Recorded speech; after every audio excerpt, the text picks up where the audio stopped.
ঘন জঙ্গলে বাস করত এক ছোট্ট ভালুক, নাম ছিল তার বুড়ো। বুড়ো ছিল খুব দয়ালু ও মজার স্বভাবের।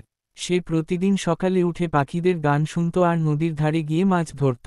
তার জঙ্গলের অনেক বন্ধু ছিল, কিন্তু সবচেয়ে প্রিয় বন্ধু ছিল খরগোশ কানু। একদিন বুড়ো দেখল কানু মন খারাপ করে বসে আছে। কি হয়েছে কানু? বুড়ো জিজ্ঞেস করল।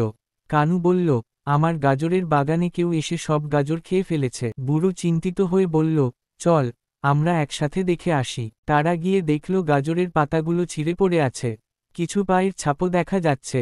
বুড়ো তা দেখে বলল, এই ছাপগুলো তো কাঠবিড়ালির মতো। তারা পায়ের ছাপ অনুসরণ করে এগিয়ে গেল।